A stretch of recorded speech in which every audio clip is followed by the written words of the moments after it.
அனைவருக்கும் வணக்கம். நம்ம டெய்லியும் banking and SSC point of வியூல 5 கொஸ்டின்ஸ் கரண்ட் அஃபேர்ஸ்லேருந்து பார்க்குறோம். ஸோ இன்னைக்கு என்ன கொஸ்டின்ஸ் இருக்கு அப்படின்னு சொல்லி பார்ப்போம். First one, special intensive revision of electoral rules is being done by election commission in which state அப்படின்னு சொல்லி கேட்டிருக்காங்க. ஸோ எஸ்ஐஆர் அப்படின்னா ஸ்பெஷல் இன்டென்சிவ் ரிவிஷன். ஓகேவா? அதாவது எலக்டோரல் ரோல்ஸ் இருக்கு இல்லையா, வாக்காளர்களின் பட்டியல் அப்படின்னு சொல்லி சொல்லுவாங்க. ஸோ அதை வந்து ரிவைஸ் பண்றாங்க, நியூ அப்டேஷன்ஸ் எல்லாம் கொண்டு வராங்க. சரியா? ஸோ இது வரைக்கும் இந்தியன் இண்டிபெண்டன்ஸ்க்கு அப்புறமா இந்த ஸ்பெஷல் இன்டென்சிவ் ரிவிஷன் அப்படிங்கிறது ஒரு 9 டைம்ஸ் வந்து பண்ணியிருக்காங்க. இப்போ பீகார்ல பண்ண ஆரம்பிச்சிருக்காங்க. சரியா? ஏன்னா இந்த வருஷம் பீகார்ல எலெக்ஷன் வருது. ஸோ அதை பேஸ் பண்ணி பண்ண ஆரம்பிச்சிருக்காங்க. அடுத்தது, ஆபரேஷன் மெட்மேக்ஸ் இஸ் ரிலேட்டட் டு அப்படின்னு சொல்லி கேட்டிருக்காங்க. ஸோ இந்த மெட்மேக்ஸ் அப்படிங்கிறது நார்கோட்டிக்ஸ் கண்ட்ரோல் பியூரோ, அவங்க தான் இந்த மெட்மேக்ஸ் அப்படிங்கிறத பண்ண ஆரம்பிச்சிருக்காங்க. சரியா? ஸோ எதுக்காக அப்படின்னா, to prevent pharma drug smuggling.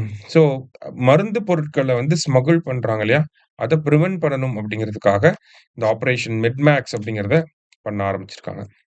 அடுத்தது, the first country in the world to recognise Taliban government in Afghanistan is அப்படின்னு சொல்லி கேட்டிருக்காங்க. ஸோ தலிபான் கவர்மெண்ட் எப்போ வந்திருக்கும்னா 2021 வந்திருக்கும். சரிங்களா? அப்பதான் அமெரிக்கன் ஃபோர்ஸஸ் ஆப்கானிஸ்தான்ல இருந்து வித்ட்ரா பண்ணிருப்பாங்க. ஸோ அதுக்கப்புறமா வேர்ல்டுல எந்த கண்ட்ரியுமே இந்த தலிபான் கவர்மெண்ட்டை ரெகக்னைஸ் பண்ணவே இல்லை.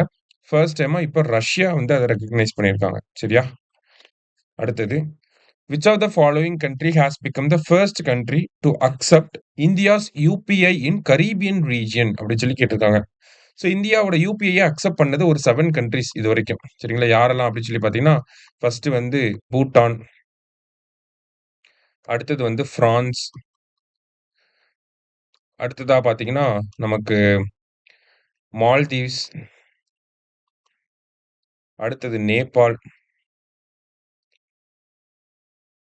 நெக்ஸ்ட் வந்து சிங்கப்பூர், அதுக்கு அடுத்ததா ஸ்ரீலங்கா,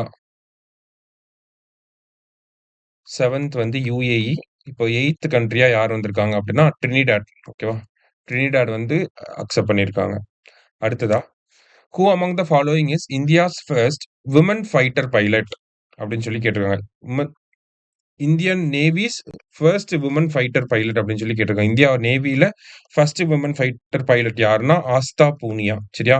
இதுவே இந்தியன் ஏர்ஃபோர்ஸ்ல யாருன்னு கேட்டா அவானி சதுர்வேதி. ஓகேவா? இவங்க ஏர்ஃபோர்ஸ்ல, இவங்க நேவியில. சரியா? ஸோ இன்னைக்கு 5 கொஸ்டின்ஸ் வந்து பார்த்துருக்கோம். தேங்க்யூ. சுரேஷ் IAS அகாடமி, வெற்றியின் முகவர்.